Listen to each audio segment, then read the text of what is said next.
Hey guys, what's up? These are the last set of cards. These belong to Bandit Keith. He was a small-time villain within the Duel Monsters series where he tried to cheat his way against Joey. He used his pawn's bones, who forced Joey into a special duel arena to take his star chips. This was in a graveyard field, so his zombie monsters gained the advantage, and none of Joey's monsters gained an advantage. After losing in that way, he actually stole his henchman's star chips to get him into the Duelist Kingdom.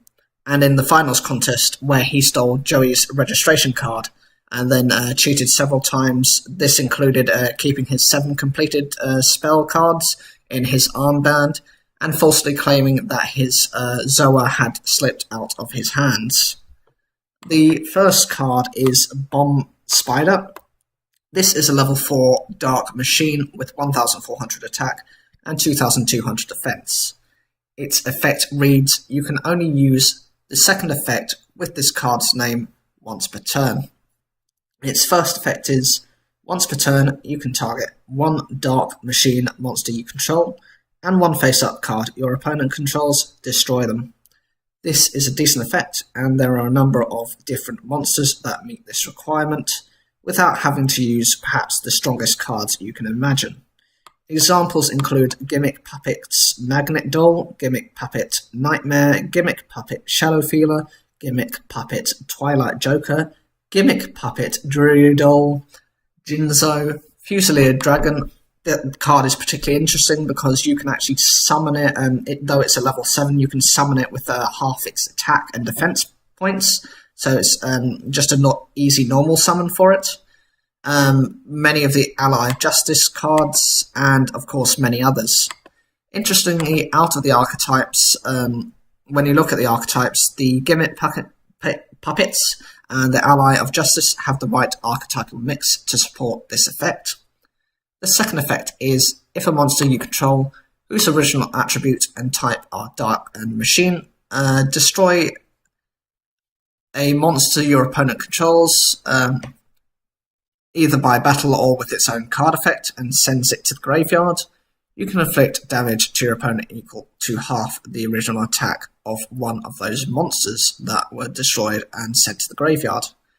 This works with a number of their card effects, including Twin Barrel Dragon, and Blowback Dragon. This is useful as this means you can deal damage even at half. It's still bringing your opponent close to defeat. Also, since your monster can attack, and there aren't really any restrictions to this effect, so it can be used multiple times within the same turn. The only problem with this card is you cannot manipulate the attribute or type of any of your monsters, so you will have to build a pure Dark and Machine type deck. Otherwise, this card is not worth running. You can't substitute with something like a DNA surgery or a DNA transplant to alter their types or attributes.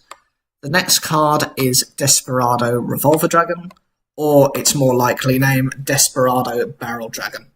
This is a level 8 Dark Machine type monster with 2800 attack and 2200 defense. And its effect reads, 1. If a Dark Machine monster you control is destroyed either by battle or card effect, you can special summon this card from your hand. This is a useful effect, as the conditions to meet are easy, so you end up with a 2800 attack beta for free. Unlike its counterpart Barrel Dragon, that has to be a tribute summoned with 2 tribute monsters, making it less of a risk, as even if its summon gets negated, you haven't lost as much as if this happened to a Barrel Dragon. Consider that you would have lost both your monsters and also your normal summon, as in comparison with this could be summoned during your opponent's turn. Though this card is not a quick effect, it responds to the actions of your opponent, so could easily be brought out during the opponent's turn and protect your life points for the rest of the turn, provided your opponent's monsters don't exceed or they don't have any back row to help them exceed this monster's attack stat. Its second effect is once per turn during the battle phase, you can toss a coin 3 times, and if you do, destroy face-up monsters on the field up to the number of heads. Then if the result is 3 heads, draw 1 card. This card cannot attack during the turn you activate this effect. This effect is useful as you can get rid of up to 3 monsters per turn. It also provides you with the option that if you get more heads than you want, you can decide how many monsters you destroy. In other words, it does not force you to destroy your own monsters. As a bonus, the ability to draw a card if you get 3 heads is nice to gain more advantage. This is better than Barrel Dragon as it requires at least 2 heads to destroy a monster, and this card also has 200 more attack.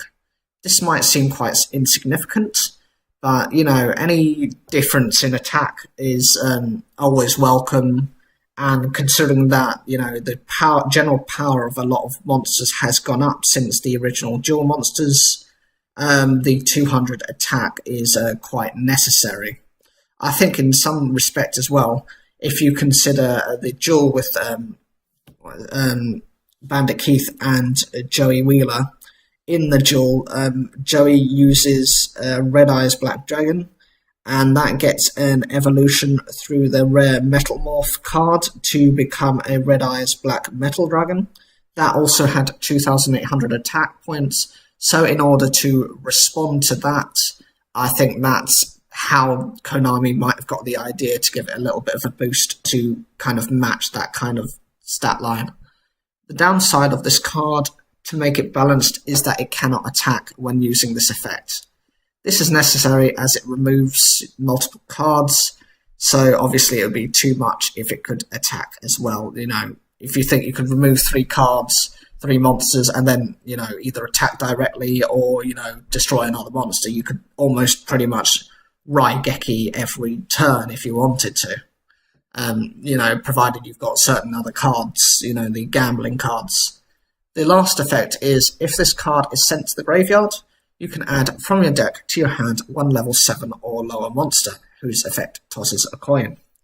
This means you can get access to Barrel Dragon, Blowback Dragon, or Twin Barrel Dragon, and probably other cards I cannot think of at the moment. The last card is Gun Cannon Shot, or I think it's probably going to be called Proton Blast. The reason I say this is obviously down to a number of the old monsters. They had specific attacks, specific cards made after named after their attacks. So with Red Eyes Black Dragon, you had Inferno Fire Blast, which was like a direct attack by by Red Eyes. You had Burst Stream of Destruction, which would destroy all your opponent's monsters, provided you had a Blue Eyes White Dragon on the field. And you also had Dark Magic Attack. This was to destroy all of your opponent's spell and trap cards, and this was obviously appropriate to Dark Magician. I think you also had with Dark Magician Girl, you had a Dark Burning Attack. Can't remember the effect of it by hand, but there are other cards out there with those kind of associations. And so it's about time that Bandit Keith got some sort of recognition, isn't it? Anyway, this is a continuous track card that says, once per turn, if a card or effect is activated that tosses a coin, apply these effects depending on the number of heads. 1 is to inflict 500 damage to your opponent. 2 is to destroy 1 card your opponent controls. 3 is look at your opponent's hand, and if you do, discard 1 card from it. This means if you use something like the Desperado Barrel Dragon or Barrel Dragon and get all 3 effects off, your opponent will be at a big loss. And consider this, they'll be -1 card from their field, -1 card from their hand, and have 500 less life points. The second effect is when a card or effect is activated that tosses a coin 2 or more times. You can banish this card from your graveyard. You can treat the result of those tosses as all heads. This is a dangerous effect, as this means you can get rid of 3 monsters guaranteed by your Desperado Barrel Dragon. So, take this as an example. Your opponent might get fed up of this trap working on the field against them and not realise that its graveyard effect can be just as beneficial. They might destroy it, only to find the next turn that you use its effect and they get shocked by the fact that all their monsters get wiped out. This effect can be used by some of the gamble-based cards. Examples include Misjudge, who can negate monsters' effects each time they're activated. It can only be used once per turn.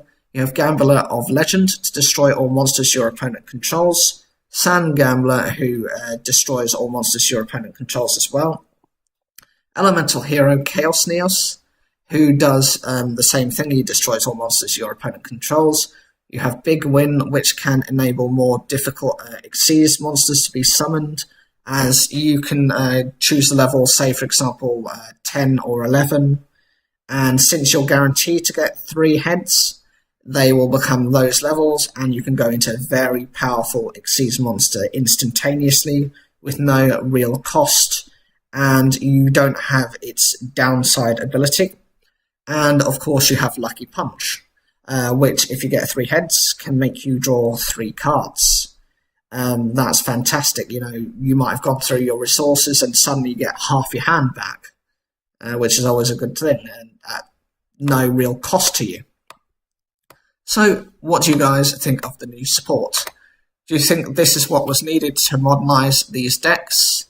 Or do you think further support is needed before speculating further? Which set of cards are you most likely to pick up when released? And what future support do you want for other characters within the original Duel Monsters? Already you have, within, for example, you have the support for Mako Tsunami. He got 2 additional Legendary Fisherman cards. Obviously he had Legendary Fisherman to begin with. He has a second and a third one, which are incredibly powerful, and he has a new variation on his Fortress Whale, which is a non-ritual version. The original version was just literally a ritual with no effect. As you can tell, those kind of things have been outdated. Rituals, to be relevant, have to now have an effect. And I'm sure there has been other support for other cards. I mean, you look at Joey Wheeler as well. He's had support in the form of Red Eyes Slash Dragon, this new Red Eyes Knight card. He's got Red Eyes Baby Dragon, which is a variation on his original Baby Dragon, but just for his specific archetype. I'm sure there'll be further support down the line. For me personally, I would love to see cards from Yugi, perhaps maybe a variation on his Time Wizard, maybe make it into a particular card. I know he already has some support out there. I know Celtic Guardian got a little bit of support, but really as a standalone card, it would be great if Time Wizard got some sort of support. I know this went over to Joey, but it was originally a Yugi card. Other support I would love, maybe some more support for maybe Mai's archetype, or perhaps even Rex Raptor, because there wasn't much showing of him. He had a main duel with Joey, and that was pretty much it. It would be great if he had some more support with his dinos. I know we had the dinosaur structure deck, and obviously we have the Boundless now, which has stifled the dinosaurs. But, it would be great if they gave even something like Serpent Night Dragon a bit of a remix. Just, give it an effect rather than for it to be a vanilla level 7, because it'll always be kind of forgotten about as a card.